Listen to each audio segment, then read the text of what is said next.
ตราตนตีบอกไว้นาใครชั่วใครดีไซ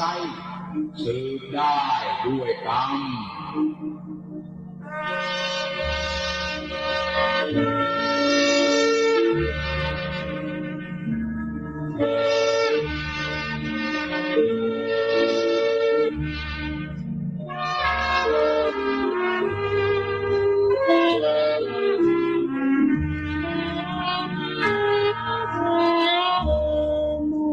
มนุษย์ในโลกนี้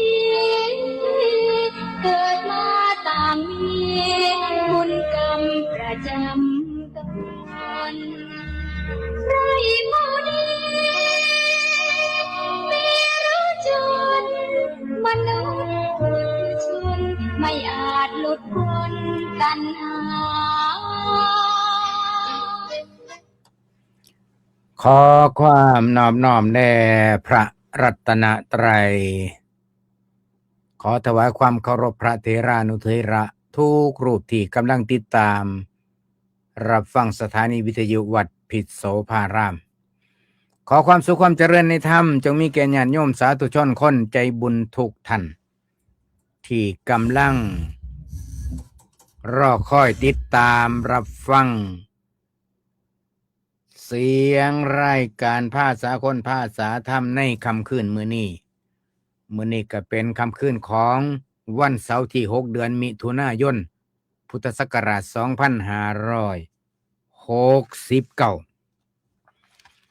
สำหรับมื้อนี้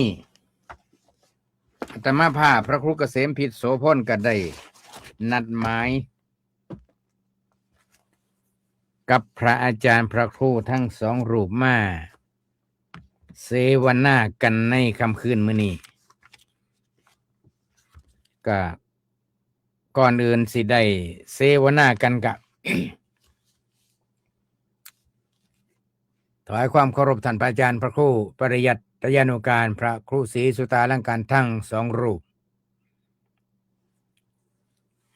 ก็ขอคุยกันสักก่อน คุยกันก็คือว่าหนึ่งทุกรายการทุกครั้งที่หันหน้าเข้าไมค์คันยังบ่ทันได้เว้าต้องปิดไมค์ก่อนครับระบบออนไลน์ระบบไลฟ์สดมันจังสิบ่มีเสียงบ่พึงประสงค์บางอย่างปิดไมค์แล้วก็เวลาไลฟ์สดปุ๊บพระอาจารย์พระครูปริยัติต้องคิดว่าเดี๋ยวโทรศัพท์จะฟ้าวโทรโอ้ยกัดโพดเว้ยเวลาเฮาไลฟ์สดนี่อย่าลืมว่า1ออกจอออกข่าวออกทุกช่องไลฟ์สดไปทุกช่องเนี่ยครับ อย่าสิลืมเด้ นับตั้งแต่ก้มหน้านับตั้งแต่ยิ้มผิดจังหวะไปแนมเห็นเบิดได้ครับเพราะนั้นไม่คันหยุดเว้าปุ๊บเบิดฉากเว้าปุ๊บปิดปั๊บนี่เป็นปกติเลยนะครับต้องปิดไม่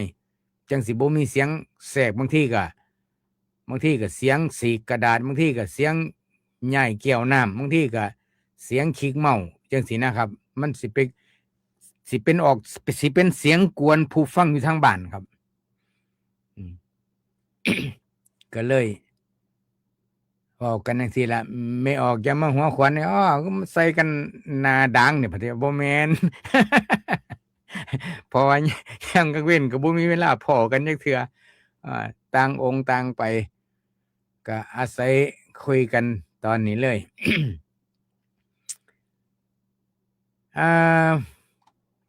ก่อนอื่นก็นิมนต์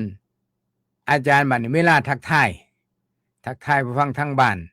ก็อย่าลืมว่า1ตามกฎกติกาของกสทช.เลยว่า1ต้องบอกชื่อเจ้าของแล้วก็บอกที่อยู่เจ้าของนี่นะพ่อใหญ่แม่ใหญ่ยังเข้าใจแต่ว่าเฮา3รูปนี่อยู่วัดผิดคือกันมา ตลอดเวลาย้อนอาจารย์ลืมว่าอาตมาพระครูปริยัติอยู่วัดนาแมดเจ้าวัดนาแมดนี่ต้องประกาศทุกครั้งนะครับคันหันหน้าก็ไม่นี่ต้องประกาศทุกครั้งอันนี้บ่แม่นผมน้ำลีน้ำไหลเนี่ยครับมันเป็นกติกาของไอ้การ ผู้ที่มาจัดทำรายการนี่ต้องกติกาต้องอย่างสั่นต้องบอกซื้อนำฉายาตำแหน่งว่าเป็นไผมาจากไสพอใหญ่เมียก็สิโอ้เพิ่นอยู่คนละวัดเนาะอันนี้คุยกันมา22ปีแม่ใหญ่ยังว่าเอ้าไสล่ะพระครูศรีคือบ่เห็นพระครูเบียดคือบ่เห็นเอ้าก็อยู่คนละวัดข่อยมาผู้เดียวนี่คือจังล่าสุดนี่ก็ผมกับอาจารย์พระครูศรีนี่ต่างคนต่างไปบ่ได้นัดหมายกันเด้ไปได้จิตสำนึกของไผของมันไปวัดป่าผู้เขาควยที่ออกยังตามเอ้าคือบ่มาเสร็จแล้วผู้หนึ่งคือบ่เห็นอีก2องค์คือบ่เห็นเพิ่นยังว่าอยู่ไอ้ทำเรื่องทำความเข้าใจครับนิมนต์ทักทายแล้วก็1ละบอกชื่อสถานีบอกคลื่นความถี่สถานีเบอร์โทรศัพท์ชื่อรายการแล้วก็ชื่อฉายาแล้วก็ตำแหน่งก็คือเจ้าอาวาสนี่นะครับต้องบอกทุกครั้งอันนี้ญาติโยมก็ต้องเข้าใจนำบ่แม่นมันเพิ่นอยากดังเนาะญาติแต่โยมบ่ฮู้จักมันบ่แม่นมันเป็นกติกาของระเบียบของการจัดรายการมันต้องอย่างนั้นอยู่แล้ว เพราะว่าผู้จัดทำรายการนี่1เพราะว่าไทเฮานี่เอาแบบว่าธรรมชาติใจฮักมาแต่ใดแต่ไรแต่ว่าเฮาบ่ได้ไปอบรมผู้ประกาศข่าวอันนี้ก็เลยตกหล่นหมายถึงว่าตกข่าวหมายถึงว่าระเบียบบางอย่างเฮาก็เลยเผลอเลยลืมก็ปล่อยลืมไปเลยซั่นนะอันนี้ต้องขออภัยที่ไม่ไงบางคนอาจสิว่าอ้อมันตีหน้าดังเพิ่นสิว่า อันนิมนต์ครับนิมนต์อาจารย์พระครูประหยัดทักทายพ่อใหญ่แม่ใหญ่ทั้งบ้านก่อนครับเดี๋ยวผมหาเอกสารก่อน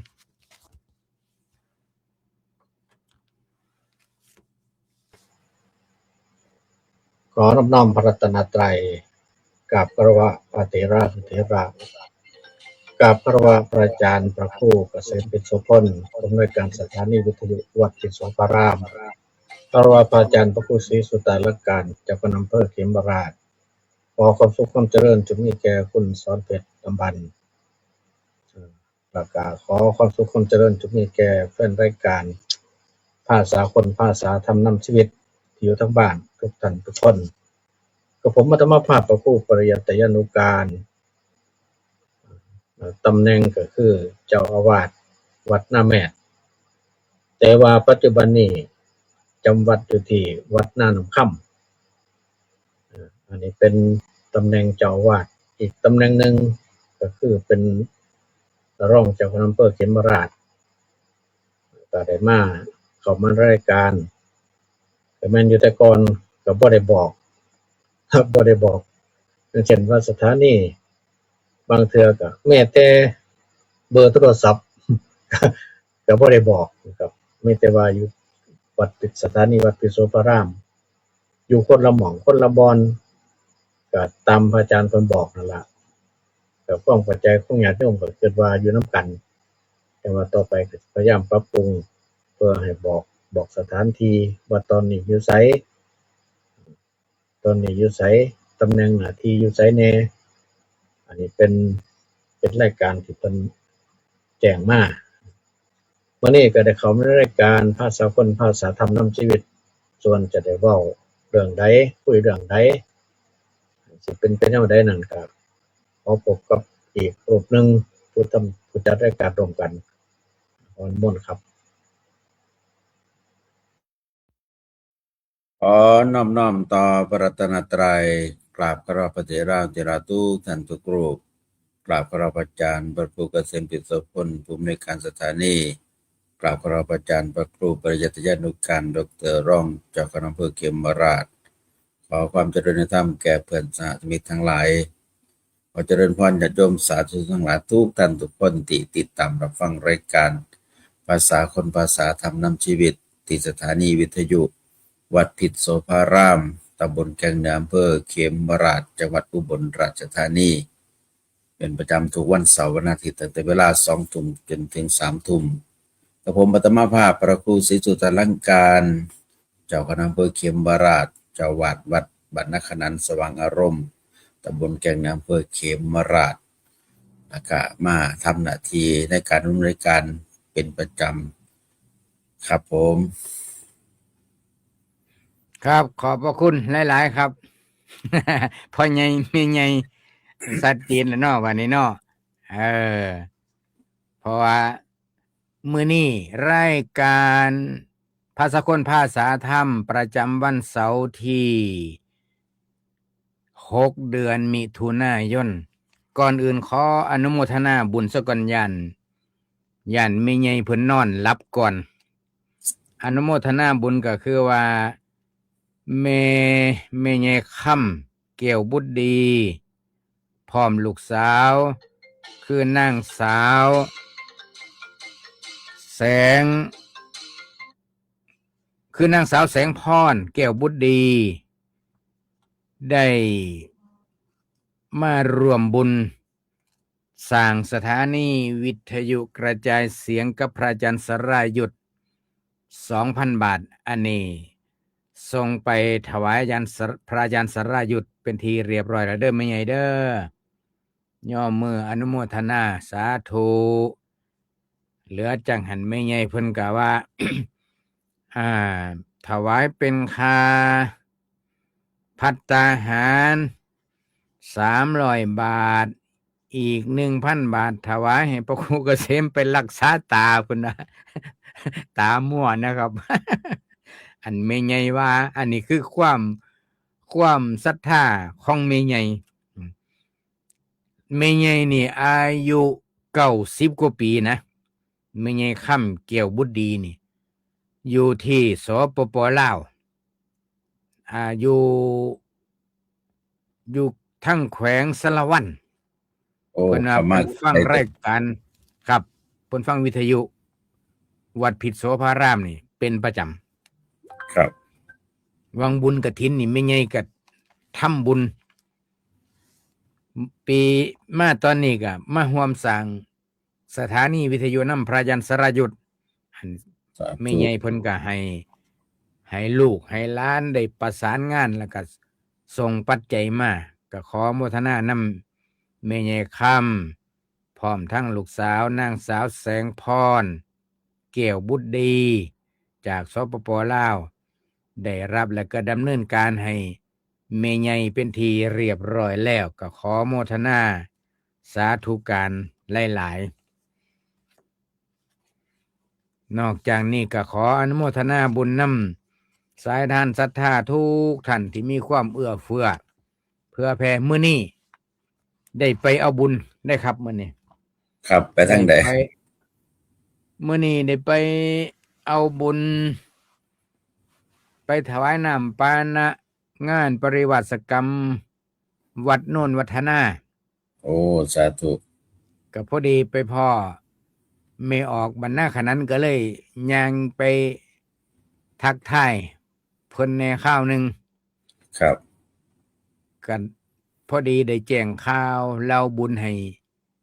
พี่น้องที่เพิ่นมาเพ่นได้ทราบนํว่าเทียบพระอาจารย์บอกผมมานั่นล่ะ ครับ พระอาจารย์พระครูโสพลวัฒนคุณเจ้าอาวาสวัดโน่นวัฒนาวันที่15เพิ่นสิได้รับแต่งตั้งเป็น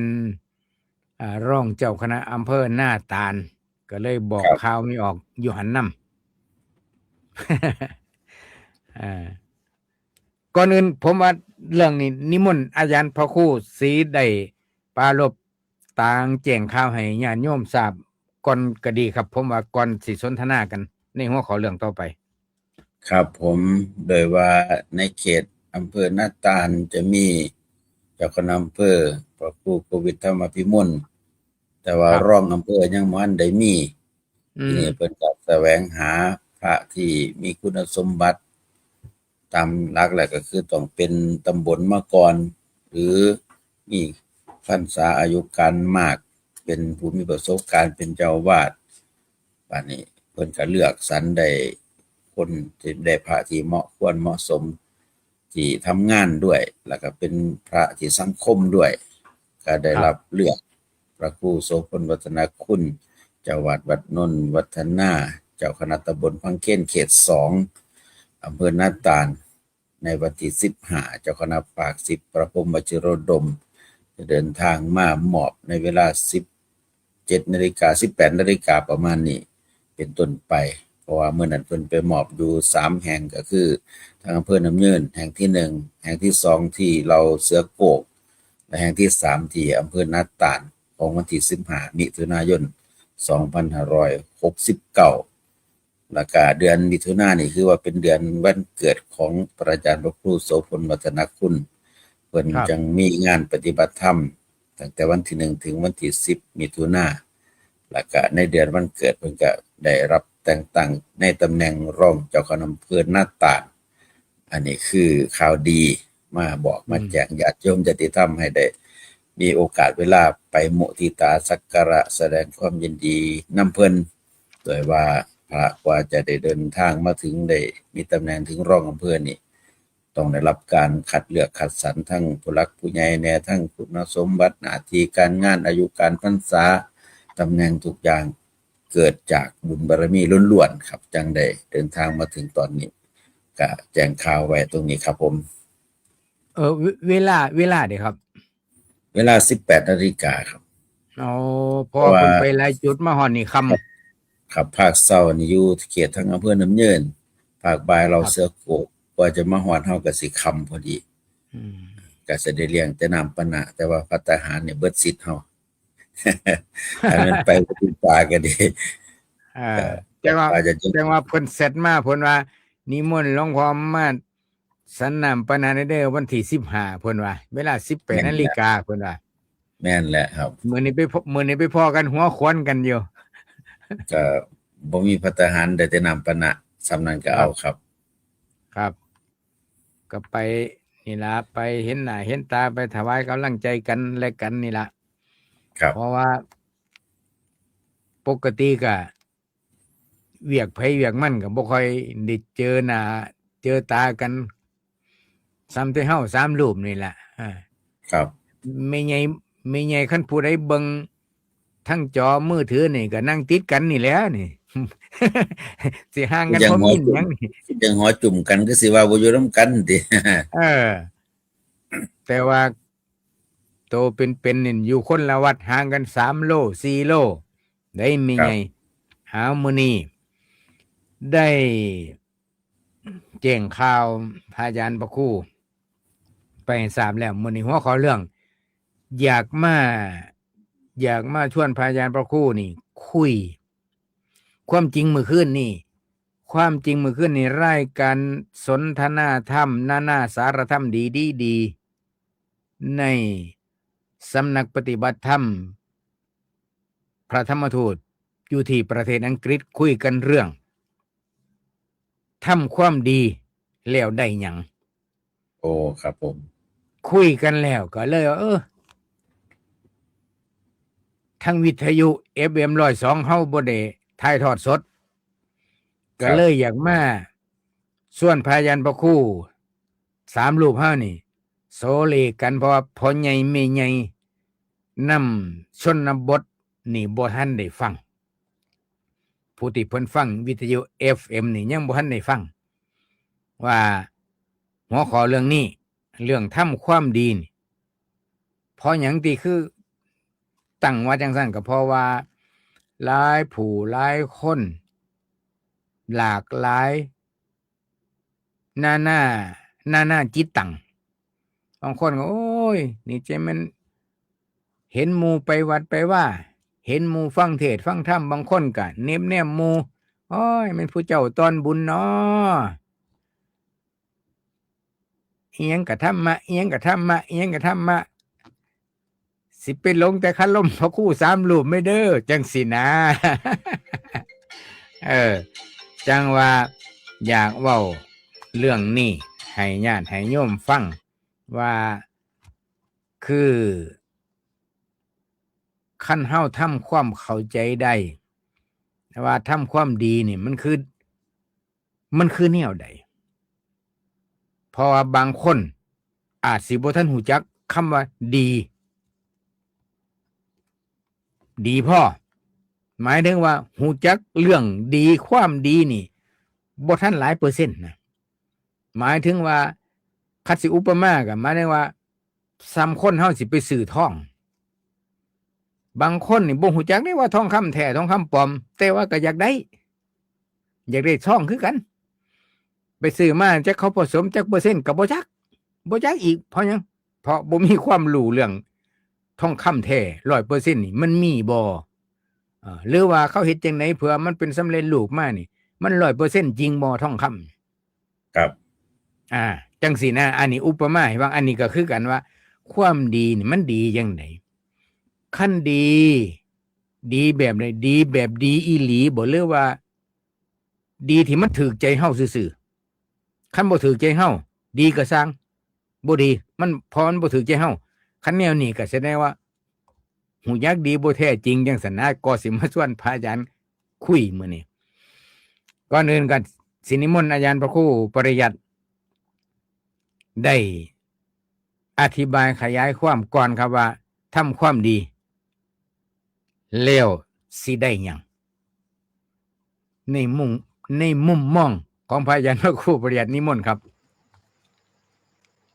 ครับผมก็ในหัวข้อที่ว่าทำความดีแล้วได้อีหยังครับ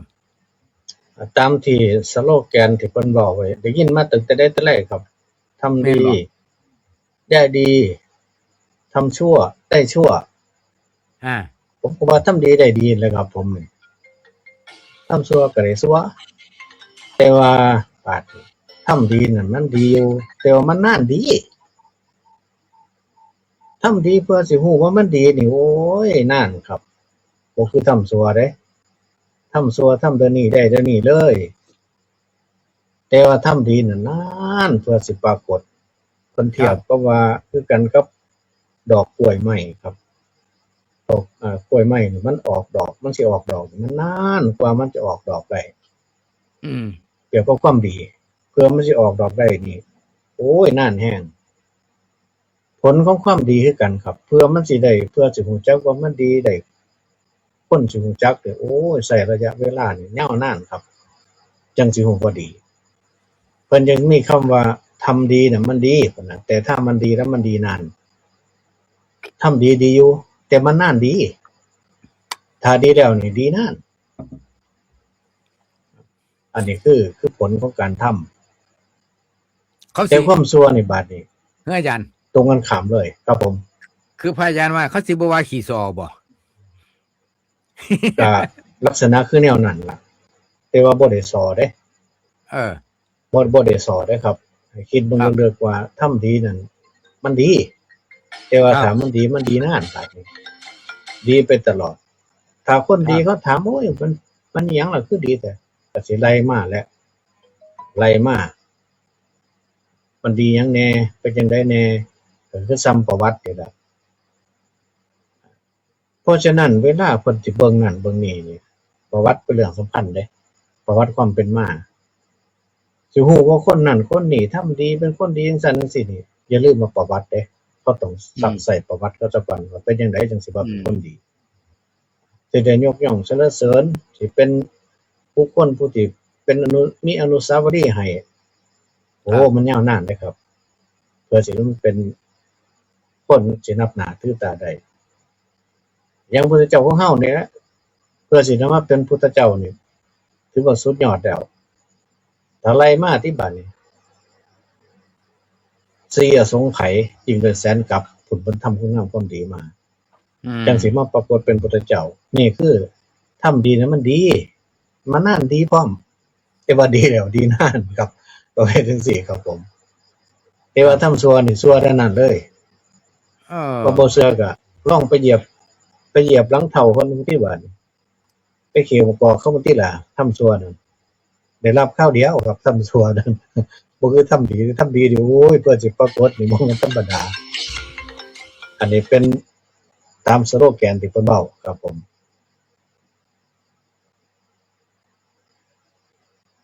มีเสียงโทรศัพท์ตลอดครับ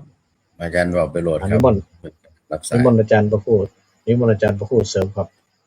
ครับผม คือในมุมมองของว่าการทำความดีนี่ได้หยังนี่ ถ้าพูดถึงว่าจะให้บรรลุเป้าหมายสูงสุดนี่มันสินานคือพระอาจารย์ปรารภ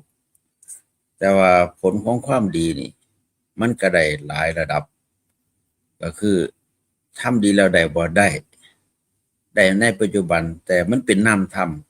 มันบ่แสดงผลบ่ปรากฏ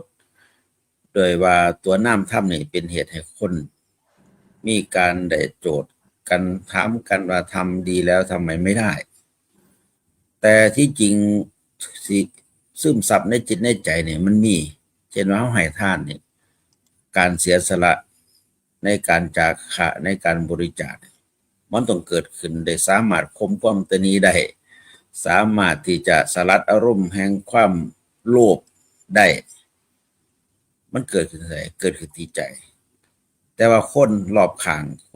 คนอื่นบ่เห็น แต่ว่าผู้ทำนั้นได้เห็นปรากฏได้มีความรู้สึกอันนี้จึงใช้คำว่าทำดีก็ได้ดีเลย แต่ผลของความดีบัดนี้ถ้าจะไปเกิดเป็น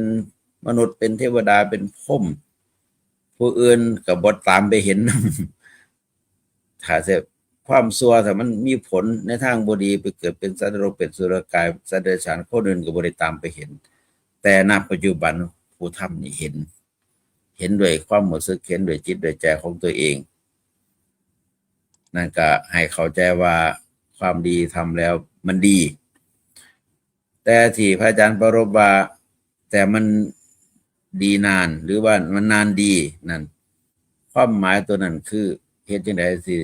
ความดีจะนำไปสู่ผลแห่งพ้นทุกข์หรือว่าธรรมะตัณหาใดตัวนี้จะนานคมซื่อๆนี่ได้เช่นว่าบริจาคทานไปข่มความตนีได้สลัดความโลภข่มความโลภได้นี่ทำได้ผลในปัจจุบันทันทีแต่จะกว่าจะนำไปสู่ผลแห่งการขาตัณหาได้หลุดพ้นจากตัณหาพ้นจากความทุกข์ได้อันนี้มันจะนานผู้ที่บ่อดทนก็จะว่าโอ้เฮ็ดมาตั้งตลอดชีวิตข่อยยังบ่ทันได้สู่เป้าหมายเลยมันคือยากแท้มันคือเฮ็ดแล้วมันคือบ่ได้ดีอันที่บอกว่าเฮ็ดแล้วบ่ได้ดีหมายความว่าอยากให้พ้นทุกข์อยากได้บรรลุธรรมเป็นพระอรหันต์มันคือบ่ได้ตรงนี้แหละตรงคนทั้งหลายจึงบางคนก็บอกว่าขอเฮ็ดแล้วบ่ได้เจ้าต้องมองว่าสิ่งที่ทำนั้นมันไม่ใช่ว่าไม่ได้แต่มันเป็นอุปนิสัยเป็นนามธรรมเพิ่มมาเป็นนามธรรมแหละก็เลยสัมผัสด้วยรูปธรรมบ่ได้จึงเหมาเอาว่าบ่ได้เฮาต้องมองเป็นสองมุมว่าเฮ็ดดีแล้วต้องได้แต่ได้เป็นนามธรรมได้เป็นทรัพย์ภายในได้เป็นทรัพย์ภายในคือบุญถ้าหากว่าเป็นทรัพย์ภายนอกคือโลกิยทรัพย์มันบ่ทันได้แต่มันก็เกิดผลตามหลังเช่นว่าโชคลาภร่ำรวยมันมีที่สุดนี่เกิดจากผลพลาอานิสงส์พลังของบุญแต่ต้องเก็บเป็นพลังให้ได้เพียงพอก่อนมันยังเกิดผลบวกออกมาเป็นรูปธรรมในขณะใดที่นามธรรมยังบ่มีพลังเพียงพอก็บ่ออกมาเป็นรูปธรรมตัวนี้เราต้องอดทนแล้วก็ให้เข้าใจว่า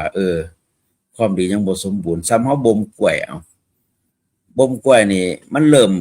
มีผลต่อความสุขในขณะที่บ่มบ่มันเริ่มมีตั้งแต่บ่มแล้วแต่กว่ามันสิออกสีเหลืองกว่ามันสิสุกนี่ต้องใช้เวลากว่ามันสิสุกแต่บางคนอดทนบ่ได้บัดนี้รอความสมบูรณ์แห่งความสุขบ่ได้ก็ไปกินในเครื่องทางมันก็บ่หวานเรียกว่าบีบกินดิบอยากให้มันสุขทันใจมันบ่ได้ต้องบ่มก่อนความดีคือกันกว่า เสร็จแล้วก็สิไปตีโพยตีไฟว่ากล้วยนี่บ่หวานดอก แม่นครับแม่นครับอันเห็นบ่บางคนว่าโอ้ยข่อยไปเฮ็ดบุญอันมาวังเช้านี่เฮ็ดกับพระทานนี่ซื้อเลขบ่ถูกอยากกินดิบโลด นั่น อยากให้บุญมันออกผลในเป็นรูปธรรมอยากให้ถูกเลขนั่นโชคลาภที่ไปเฮ็ดบุญ เมื่อบ่ได้สมปรารถนาก็เลยว่าบ่ได้บุญแต่ที่จริงมันเป็นนามธรรมครับมันต้องมีพลังเพียงพอจังบ่มซะก่อนบ่มมื้อนี้บ่ได้บ่มต่อไปจนกว่ามันสิสุกงอมเมื่อบุญสุกงอมเมื่อใดล่ะเมื่อนั้นล่ะโชคลาภตลอดถึงชีวิตจะพลิกผันไปในทางที่ดีคือจังพุทธองค์สิอสงไขยแสนมหากัปกว่าจะได้มาตัดสรุปเป็นพระสัมมาสัมพุทธเจ้านี่โลกนี่แตกไปแสนหน่วยครับจังได้พ้นจากทุกข์จังได้บรรลุธรรมเป็นพระอรหันต์นี่คือตัวอย่างครับผมคันสมมุติว่าอันนี้เด้ครับขอถามอาจารย์พระครูศรีจังหน่อย สมมุติว่านักเรียนนักศึกษา เรียน สอบวัดผล บางคนก็ได้บางคนก็หมายถึงว่าสมัยสมัยเขาบ่ว่าได้ว่าตกนะมีแต่ว่าเกรดเท่าไหร่ครับแล้วก็สิไปตัดสินใจเอาตอนนี้ว่าได้บ่ได้มันก็บ่แม่นเลยแม่นบ่ตอนนี้มันสอบวัดผลมันบ่แม่นสอบประจำภาคประจำปีแม่นบ่ล่ะครับมันการสอบเก็บคะแนนครับคะแนนส่วนคะแนนเต็ม100นี่สอบครั้งแรกอาจสิได้แค่15คะแนนยังบ่ถึงยอด100คะแนนต้องเก็บสั่งสมไปเรื่อยๆกว่าสิครบเทอม6เดือนกว่าสิครบสิ้นปีนี่ก็ใช้เวลาครับบางคนก็บอกว่าโอ้ยอันนี้ผู้ลางคนก็เว้าน้ำลูกน้ำหลานสู้เอ้ยพุ่นอันนี้เว้าภาษาบ้านเฮานะครับค่อยนี่เฮ็ดบุญเฮ็ดทานคำวัดคำว่ามาจนหัวงอกล่ะซื้อเลขก็บ่ถูกจักเทื่อโอ้ยเศร้าหรอกอาจารย์พระครูปริยัติสิว่าจังได๋ครับเพราะหยังเพราะผู้นี้คิดว่าทำดีบ่ได้ดีเด้ครับสรุปเร็วเกินไปสรุปเร็วเกินไปครับบ่เร็วเด้ครับแต่ส่วนมากเราว่าเฮ็ดตั้งแต่เป็นสาวพุ่นตะฟ้องจนหัวงอกแล้วเราว่าครับในเรื่องที่ว่าสรุปเร็วเกินไปเนี่ยหมายความว่าบางครั้งบางทีนี่เห็นผู้อื่นเขาถือครับแต่เจ้าของบ่ถือ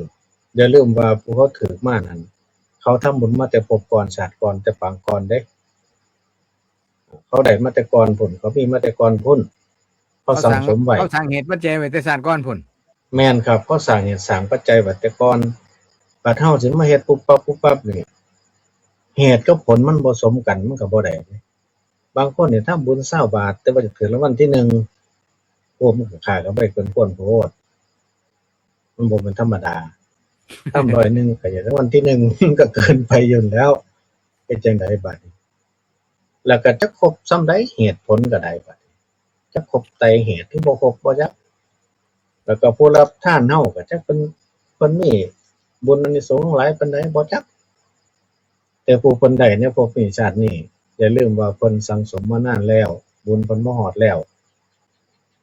ผู้ที่ได้เบิ่งติล่ะว่าคนในโลกนี่มันจักคนได้บ่กี่คนได้แต่ละเที่ยวมื้อนึงน่าจะเท่าใดล้านบาทเพื่อสิได้คันบุญบ่อีหลีเหรอจ้างก็บ่ได้ครับมันเฮ็ดจังได๋ก็บ่ได้ดอกคันบ่มีบุญอีหลีฉะนั้นสิไปว่าโอ้ย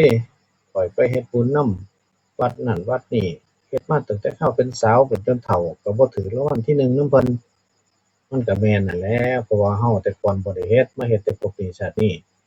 ก็อย่าสิไปตีโพยตีพายเฮ็ดไปเรื่อยๆบางเทื่อบางทีมันบ่เป็นในรูปแบบรูปธรรมคือรางวัลที่1แต่มันเป็นความสุขความสบายทั้งใจเป็นสุขในคือจิตใจน่ะเฮาบริสุทธิ์เฮามีความสุขทั้งใจทำบุญนั้นเมื่อใจสุขแล้วบัดนี้อยู่ในโลกนี้เฮาก็มีความสุขไปโลกหน้าเฮาก็มีความสุขนั่นคือบุญกุศล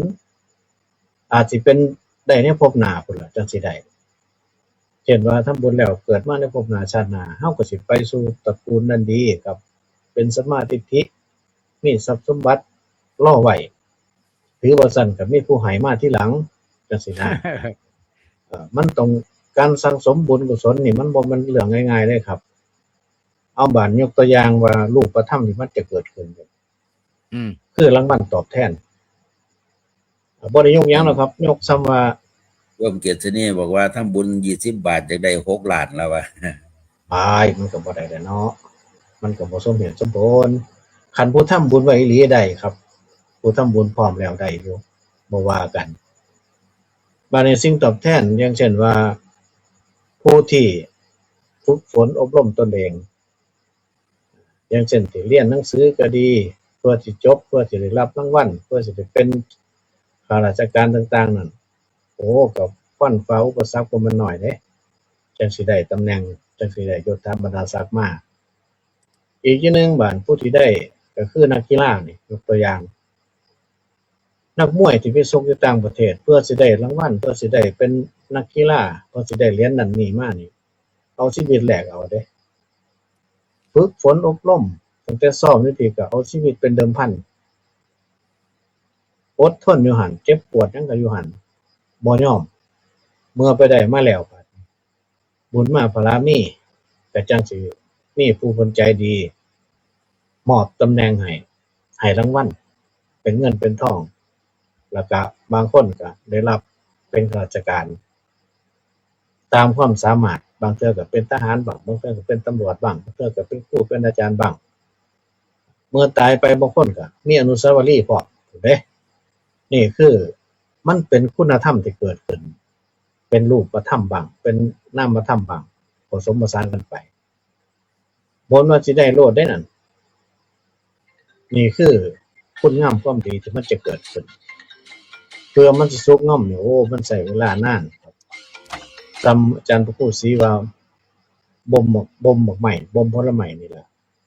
หมกใหม่หยังก็ตามไปกล้วยเป็นหยังก็ตามเพื่อสิได้รสหวานอเด็ดอร่อยนี่ต้องใช้เวลามันต้องใช้เวลาพอสมควรมันจังได้บางเทื่อบางทีก็คันสิไปบีบไปบังคับมันก็ได้อยู่ความหอมความหวานแต่ว่ามันบ่เต็ม 100% มันเป็นแนวนั้นแต่ว่ามันดีบ่เต็มที่ดีบ่เต็มทางอันนี้คือในความ ต่อยอดจากพระอาจารย์ที่บอกว่าบ่มนี่บ่มกล้วยเนี่ยมันบ่มบ่เกิน5มื้อก็ได้รับผลคือความสุขของกล้วยแต่ว่าบ่มความดีนี่บ่แม่นแต่เฉพาะบ่มในภพนี้ชาตินี้เด้บ่มข้ามภพข้ามชาติที่เฮากล่าวถึงพุทธองค์ว่าสีอสงไขยแสนมหากัปคำว่ามหากัปนั่นนี่โลกแตกไปแสนหน่วยความดีจังสมบูรณ์จังได้มาตรัสรู้เป็นพระสัมมาสัมพุทธเจ้าอันนี้มันมากกว่าภพชาติเดียวกว่าจะความดีจะสมบูรณ์จนถึงความดีสมบูรณ์ถึงขนาดได้บรรลุธรรมเป็นพระอรหันต์บ้านในเฮานี่บ่มชาติเดียวยังวันพอเด้ครับที่พระอาจารย์ปรารภว่าผู้เพิ่นเฮ็ดบุญมาก่อนนั่นคือบุญเก่าเพิ่นนั่นเพิ่นบ่มมาแต่ชาติก่อนมีฐานบุญเดิมบาดมาบ่มใหม่อีกเพิ่มอีกให้ได้กำไรมากกว่าเดิมอีกกว่าความดีจะสมบูรณ์จังว่าเฮาจึงมีภพมีชาติมีการเวียนว่ายตายเกิดสั่งสมเอาในวัฏสงสารคือบ่มข้ามภพข้ามชาติบ่มในขณะที่ท่องเที่ยวในวัฏสงสารอันนี้จึงเป็นสิ่งหนึ่งที่บอกว่าความดีกว่าจะปรากฏผลมันมีผลอยู่แต่ต้องใช้ระยะเวลาในการบ่มข้ามภพมองนี่ละมองคนที่บ่เข้าใจก็จะบ่อดบ่ทนว่าอยากให้ได้ชาตินี้มันก็ได้บางส่วนแต่บ่ได้สมบูรณ์ถึงขนาดว่าหลุดพ้นจากทุกข์ครับบางเทื่อมันก็บ่เป็นอายมทันตาเนาะมันก็ค่อยสังสมไปนานๆซะก่อนเพื่อมันจะเป็นได้ทีนี้เพิ่นว่าความดีนี่ครับเพิ่นว่าคนดีทำได้มันเกิดได้3ทางเด้เอาง่ายๆความดีนี่ครับคือเกิดขึ้นจากการคิดการพูดการทำครับครับคิดดีอันนี้คือจุดเริ่มต้นเด้ก่อนสิไปทำดีก่อนสิไปเว้าดีนี่ต้องคิดดีซะก่อนเลยคือเบิ่งมาจากจิตซะก่อนคนเฮานี่เฮ็ดหยังก็ตามจิตมันสิเป็นตัวบอกหรือว่าใจเป็นตัวบอกให้ทำเป็นตัวบอกให้เฮ็ดเป็นตัวบอกให้ปฏิบัติอย่างเช่นให้บอกให้ว่านี่ล่ะเพิ่นจะมีการฝึกฝนรวมเกษินีก็บอกว่าทำบุญชาตินี้เพื่อสั่งสมบารมีไปสู่ภพหน้าชาติหน้าโอเคถูกต้องสาธุนั่นครับคือไอ้ตัวที่มันร่ำมันรวยนั่นตัวนั้นเป็นผลพลอยได้เป็นผลพลอยได้ตัวนั้นมันจะขึ้นอยู่กับว่า เฮาอธิษฐานเอาธรรมะแต่ภพก่อนชาติก่อนมันจังได้คันถ้ามันบ่สมบ่ได้มันก็อดไปอีกสักวันเพื่อว่าบุญกุศลส่งให้เป็นจังได๋มันก็ได้คันมันสิได้แล้วบ่ต้องไปดิ้นรนขวนขวายมันได้เองได้ง่ายคันบุญพลาเฮาถึงแล้วบ่ยากตัวนั้น บาดนี้ครับเฮ็ดจังใดอาจารย์สิเว้าจังใดโยมจังสิเข้าใจคำว่า ดีทำความดีนี่มันคืออีหยังเพราะว่าดีนี่มันดีจริงบ่หรือดีปลอม หรือว่าดีหลอกๆนี่นะ ความหมายเอาให้ชัดๆเลยครับ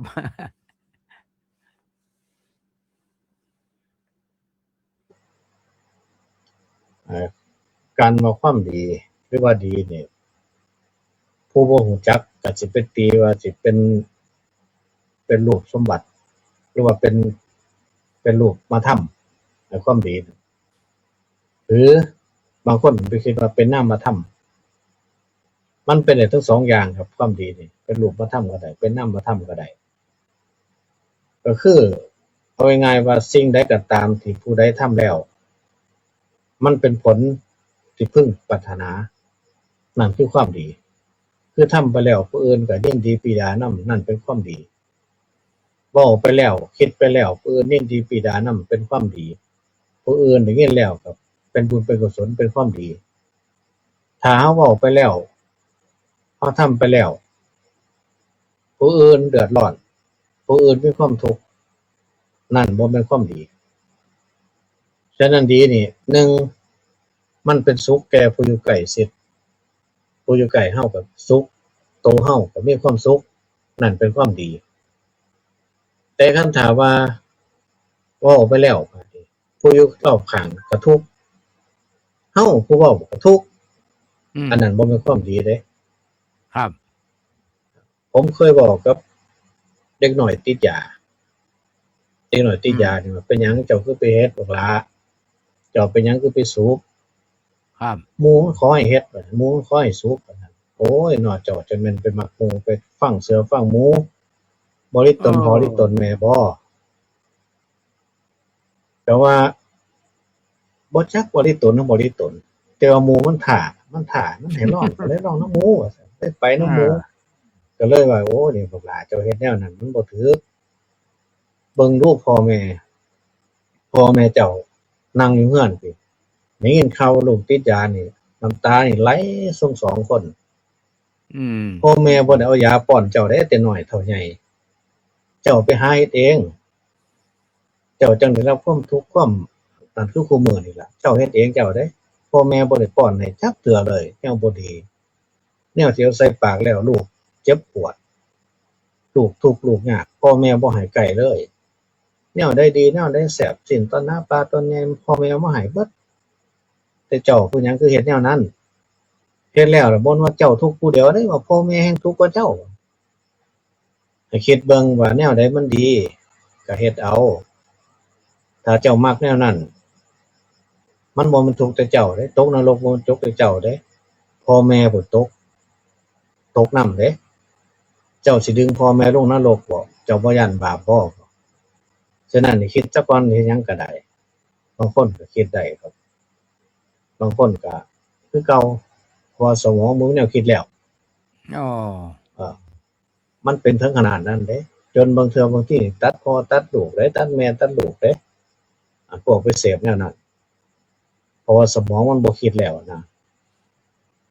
บางคนอายุ30ปีแล้วก็ยังพ่อแม่ยังดูแลตลอดนึ่งข้าวไว้บางเทื่อก็มีไข่อยู่หั่นพ่อแม่บ่ได้อยู่